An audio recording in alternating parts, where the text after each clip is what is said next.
Mr. President, I'm both pleased and honored that my distinguished friend Senator Feinstein is joining me today to discuss how climate change is affecting our country from the east to the west, from one of the biggest states to the smallest one. Of course, we are small in size, but we are long on coastline. And as coastal states, as the ranking member, as the presiding officer will understand, both Rhode Island and California and our coastal states along the South Atlantic coast are on the front lines of climate change. Sea levels are already rising, and as they do, Rhode Island's coastal communities are having to spend more and more money on resiliency projects to protect their roads, their bridges, their beaches, their water treatment plants, their harbors, and other infrastructure. A 2000 study by our DEM found that 7 of 19 water treatment facilities in Rhode Island are expected to be overwashed by floodwaters driven by climate change. Frankly, just figuring out what this risk looks like is hard for coastal municipalities. So our state's Coastal Resources Management Council developed a project called Storm Tools, which allows Rhode Islanders to see how sea level rise is expected to affect their homes, their businesses, their beaches, and their parks. This is a Storm Tools generated map of Upper Narragansett Bay, and the blue color that you see here is all land. People have homes and businesses and facilities. All of this blue is now land, but it's land that gets covered by 10 feet of sea level rise. And 10 feet of sea level rise is within Storm Tools' business as usual scenario in which we continue to burn fossil fuels unabated. As you can see, some of Rhode Island's peninsulas get cut off to become islands. Some of our islands disappear or fracture. Rhode Island becomes an archipelago. I hope that my colleagues on the other side can appreciate that changes like this to my state are things that I have to respond to. A recent New York Times article suggested that we may have to retreat from the coasts in order to protect ourselves from rising waters and more powerful storms. Why should Rhode Islanders have to retreat from our coast just to protect polluters? It makes no sense. It is fundamentally unjust. Many of us not only live near the sea, but work and sail and fish on it. So climate change threatens Rhode Islanders' lifestyles, our livelihoods, and our lives. The Union of Concerned Scientists has estimated for the U.S. that by 2100, nearly 2.5 million residential and commercial properties collectively valued at $1.07 trillion today will be at risk of chronic flooding. And that's just from sea level rise alone. Storm surge and rain-driven flooding amplify that risk. Drill down to Rhode Island, and Zillow, the real estate firm, has estimated that over 5,300 homes worth almost $3 billion will be lost if the sea level rises just 6 feet. And that's just homes that are already there. People are still building in Rhode Island's coastal areas, so there are more new homes every day. Why should Rhode Islanders have to face this risk? Why should 5,300 people have to face losing their homes just to protect polluters? It's not right. Rising water isn't the only way in which climate change is affecting the oceans off our coasts. Warming oceans are disrupting our traditional fishing grounds and driving valuable species like lobster out of Rhode Island waters altogether. The just-released National Climate Assessment warns of falling catches. Last week, I met with charter boat captains and recreational fishing enthusiasts from Rhode Island and nearby New England. They, like their peers in Louisiana, are facing changes in the size, geographic range, and number of fish that they catch. Our commercial fishermen tell the same story. They're worried that their kids and grandkids won't be able to experience the traditions and lifestyles they cherish or pursue the same career on the water. Why should Rhode Island have to lose this heritage just to protect polluters? Senator Feinstein, you have seen similar changes in California, and I welcome your remarks. May I ask unanimous consent, Mr. President, that Senator Feinstein allowed to be engaged in a colloquy? Without objection. Thank you very much, Mr. President, and thank you very much, Senator Whitehouse. Yes, we are already feeling dramatic changes in California. And let me give you an example. Off our coast, the ocean has become 25 to 45% more acidic. It has 20% less oxygen, and it's nearly a full degree warmer than previous decades. And all of that is according to the National Climate Assessment. These conditions have led to harmful algal blooms, a marine heat wave from 2014 to 2016, invasive Humboldt squid, the disruption for the crab, shellfish, and fishing industry. So it is being felt. In fact, the impact has been so great, a number of Pacific Coast fishermen are now suing 30 fossil fuel companies for damages. At the same time, the seas are rising. The longest running tidal gauge in the Western Hemisphere is at the Golden Gate Bridge, and it's been recording sea levels since 1854. Now, as this chart shows, and this is sea level rise at the Golden Gate Bridge, the sea has risen 9 inches in that time, which the National Climate Assessment attributes mostly to thermal expansion of ocean water and the melting of glaciers and polar ice sheets. This is already threatening San Francisco's historic waterfront. The seawall is seriously deteriorating and must be upgraded to handle the stronger storms and higher tides we're already seeing and will continue to see in the future. I just met a week or so ago with the head of the Bay Area Rapid Transit System, and that's the BART tube. And they're talking about increasing the number of trains in the tube some 3 times. And one wonders, what's going to happen if the seawall continues to deteriorate. The city will move. It's going to be very costly, but it will be repaired. But it's a signal of what's coming. And last month, our city's residents approved a $425 million bond to help pay for the project of restoring the Embarcadero seawall. And as you can see, we're looking at another 2.5 to 3.5 feet of sea rise by the end of the century. If you just look at this, you see the amount of sea rise. Worse, if ice sheets in Greenland and Antarctica collapse into the ocean, the Climate Science Special Report last year warned that sea levels could rise as high as 8 feet by the end of this century. That's an 8-foot rise by the end of the century. That would truly be catastrophic. Scientists are carefully studying, Senator, the Greenland and Antarctica ice sheets, as you well know, to understand whether we can slow or avoid their collapse into the ocean.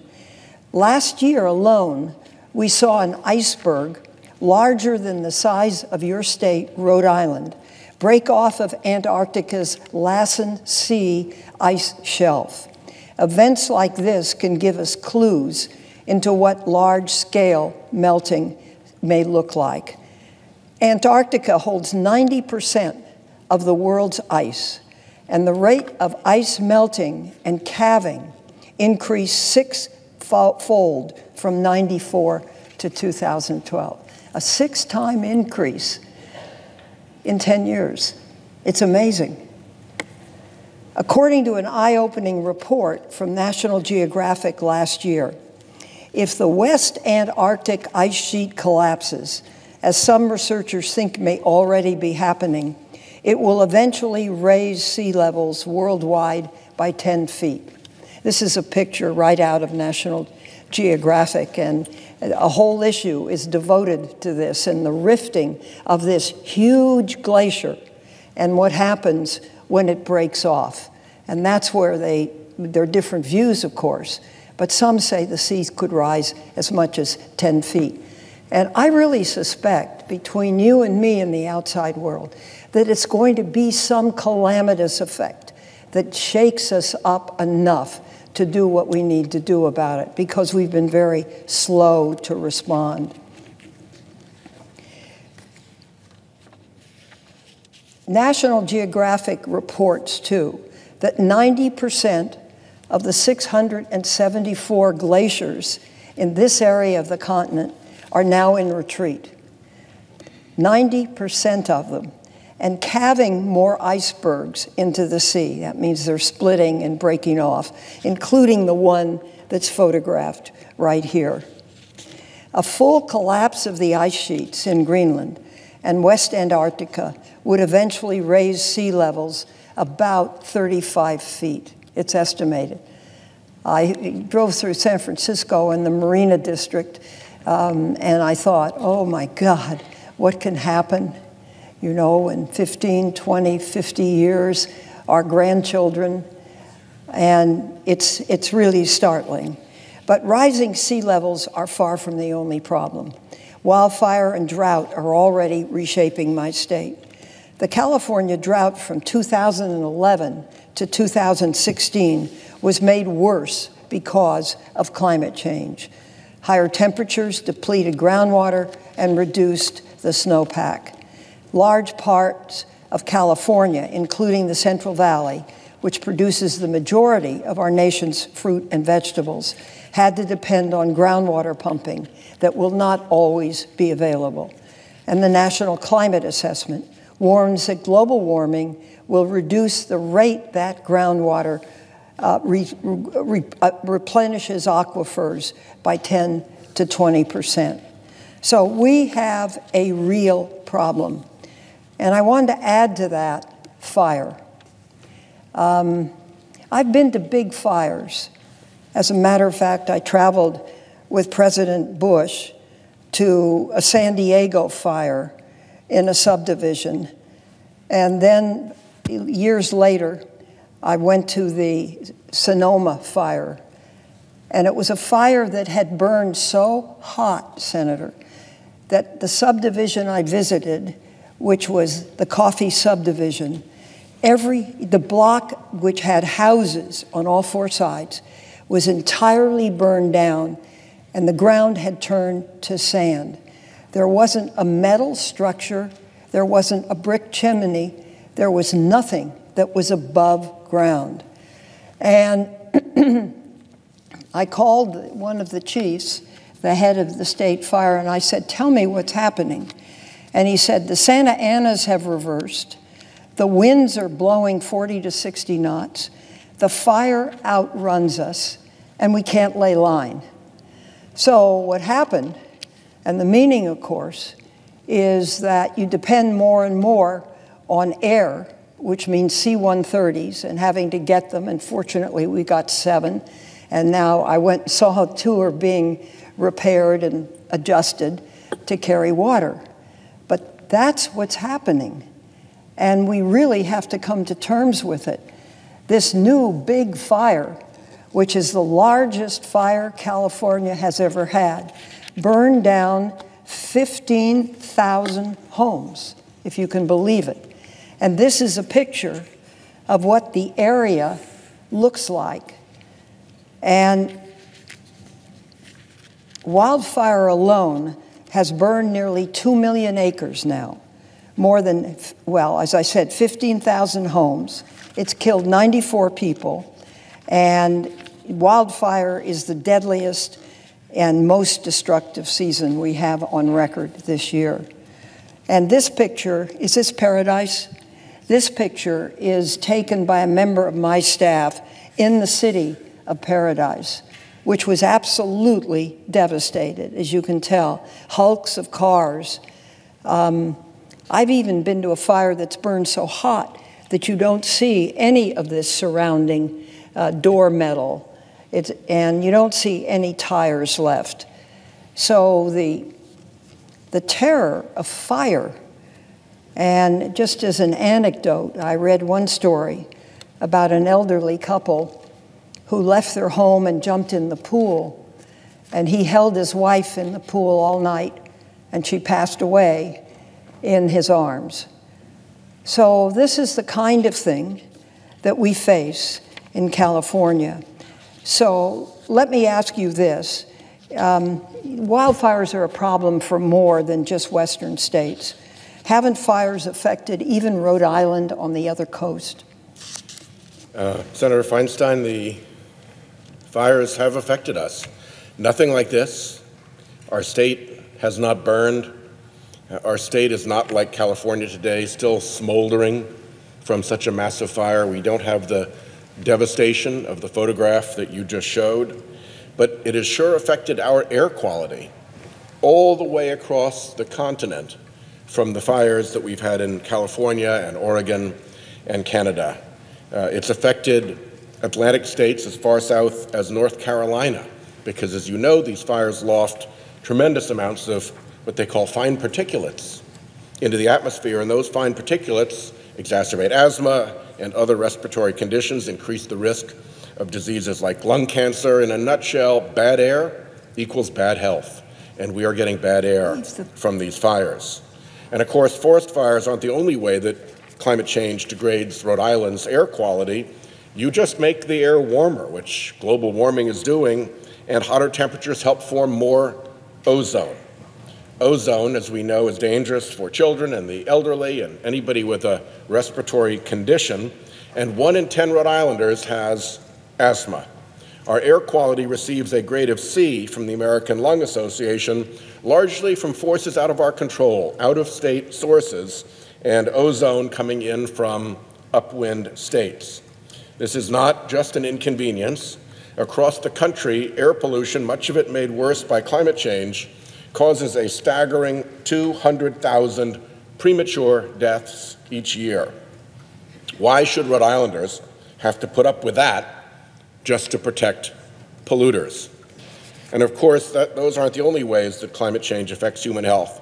Temperature extremes worsen health. There have been studies both in Rhode Island and in your state that show that as temperatures rise, there are more deaths, often not associated in the coroner's report with heat, but clearly statistically following the heat. ER visits in Rhode Island skyrocket when daily temperatures pass 80 degrees Fahrenheit, and the National Climate Assessment, based on a study of Rhode Island hospitals, predicts that the number of ER visits will increase by 400 per year by 2050 and up to an additional 1,500 per year by 2095 from these conditions. Of course, the list of health consequences goes on. Disease-carrying insects such as ticks and mosquitoes, noxious algal blooms, like you mentioned, Senator, that produce waterborne toxins and pathogens, longer pollen seasons ramping up people's allergies. Why should Rhode Islanders or Californians have to put up with these conditions just to protect polluters? And of course, it's not just the doctors who are worried. Economists are starting to paint some very grim pictures. Freddie Mac, our great housing corporation, warns of a coastal property values crash that will rival the 2008 mortgage meltdown. I quote them: "The economic losses and social disruption are likely to be greater in total than those experienced in the housing crisis and Great Recession." The Bank of England and numerous academic economists warn of a carbon bubble, a separate economic risk that poses what they call a systemic risk to the global economy. And of course, the National Climate Assessment details grim economic consequences that climate change will have for our United States economy. Of course, it doesn't have to be bad economic news. Nobel Prize-winning economist Joseph Stiglitz testified that retrofitting the global economy for climate change would help to restore aggregate demand and growth. He goes on, "Climate policies, if well-designed and implemented, are consistent with growth and development and poverty reduction. The transition to a low-carbon economy is potentially a powerful, attractive, and sustainable growth story, marked by higher resilience, more innovation, more livable cities, robust agriculture, and stronger ecosystems. Why would we not want that? And that's the advice of a Nobel Prize-winning economist. A 2018 report from the Global Commission on the Economy and Climate estimates that this green energy transition may increase global economic growth by $26 trillion through 2030 and create 65 million low-carbon jobs. Growth will come not just from those new jobs, but also from lower energy costs. As Stiglitz points out, transitioning to renewables can reduce costs. To quote him, many energy efficiency technologies actually have a negative cost to implement. Renewable energy, electric cars, battery storage, carbon capture, energy efficiency, low carbon and zero carbon fuels, these are the technologies of the future, promising millions of great jobs. The question is whether these will be American technologies and American jobs, or whether China, or Germany, or Japan, or other countries will win the transition to a low-carbon economy. Why should America lose that competition just to protect polluters? Mr. President, Senator Feinstein can tell us very eloquently how innovation is California's bread and butter. So let me inquire of the distinguished chairman, ranking member, what kind of exciting developments are you seeing in California? I'm sorry, what kind of? Exciting developments in innovation are you seeing in California? Well, there are all kinds of exciting developments in innovation. And let me talk a little bit more about it. Researchers, it's my understanding, for 2018, expect emissions will grow by 2.4%. And the United States is part of this trend, showing a 2.5% increase in emissions due to our oil and gas use. So the first thing is that we need to move away from carbon, and we need to do it quickly, and we need to, and California is producing that you can use non-carbon electricity, and it works. One of the things, Senator, that I've been really concerned about is, as a grandmother, as time goes by, what is the impact? And if I understand the history well, the Earth has warmed from the Industrial Revolution about 1 to 2 degrees. They say that if it warms another 1 to 2 degrees, it's handleable, but it's difficult. If it warms 4 to 9 degrees, we have the potential to destroy the planet. And I think that those figures, as they become more refined as time goes on, really sends us the challenge. And it's hard here, because it was hard in California until I went home on this last break. I had never seen people on the streets with masks on. And yet, there it was, in San Francisco, by the Golden Gate, with the wind blowing, and the smoke was so thick in the morning that when you looked out a window, it was lucky if you could see 2 blocks. And that's the kind of fires that warming encourage. And so I want to salute you for your work. You have been our leader. I think you've been terrific. And I think what we really need to do is to set some standards for our government to follow as they set regulations for the future. It's going to be difficult. People won't like it. There'll be differences between us, but we should have that discussion. And we should recognize the fact that we can't keep going as we are now. Now, California is responding. And as I drove in a campaign year through many different counties and saw some of the alternatives to carbon in terms of the towers and wind and that kind of thing, you see where it's happening. But it's not happening enough, and it's not taken seriously as it should be. And so what I want to say is that I really want to work with you. I believe the people of my state, all 40+ million of us, want a solution that will work. And so I thank you, and delighted to be part of this small dialogue. Thank you very much. Well, thank you, Senator. And of course, California's massive economy is a vitally important part of the innovation that is going to help solve this problem if we can get the political will and the economic alignments to do this. Rhode Island, of course, has our own small innovation story. We're the first state to get offshore wind, steel in the water, and electrons on the grid. We're very proud of the company that did it, and indeed the market has responded quite favorably. They've been bought for $500 million by a larger company, and that's a great progress for Rhode Island. We're a leader in the composites industry. One of our composites companies, TPI Composites, is manufacturing not only wind blades for those wind towers that spin turbines and generate electricity, but also we just got our first electric buses in Providence, and the electric bus bodies were built by the same group in Warren, Rhode Island, to be light and clean and efficient. In 10 years, this TPI has manufactured more than 10,000 of these wind blades, and it's gearing up to provide up to 3,300 bus bodies. So things are really moving. Our university is following on. It received $19 million in funding from the National Science Foundation for developing a new research infrastructure to assess, predict, and respond to the effects of climate variability on coastal ecosystems. We have to bring innovation to bear on the changes that are coming, and we have to bring innovation to bear to protect against the changes that will be devastating if we don't act responsibly.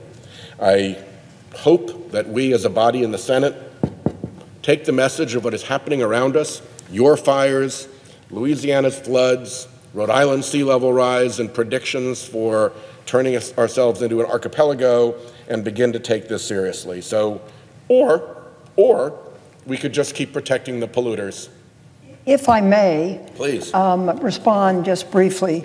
The state has mandated that 50% of its electricity must be from renewable sources by 2030. So we're actually ahead of schedule and on track to reach that deadline by 2020.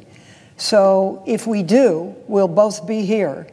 And I hope that will be a real signal to people that standards can be set and they can be met, and that we can save this planet. So thank you very much. Thank you, Senator. And as Senator Feinstein will remember, I came here in 2007. I was sworn in January of 2007.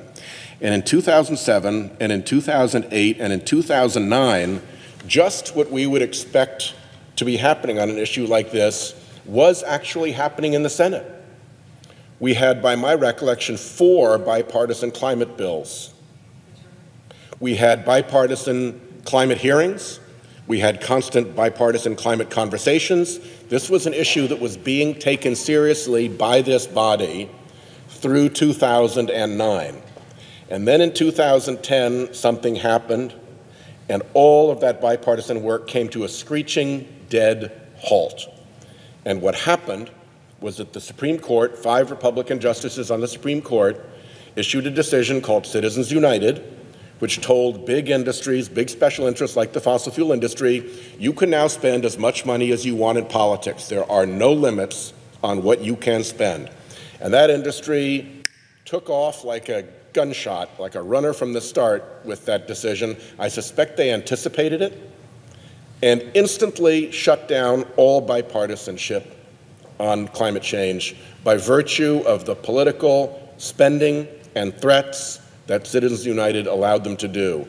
If we could do it before Citizens United, we ought to be able to do it still now that we have a better understanding of what the threats are. This is a very real proposition to get something done, and I thank the Senator for her leadership over many years in this cause. Thank you. Thank you. Thank you, and I yield the floor.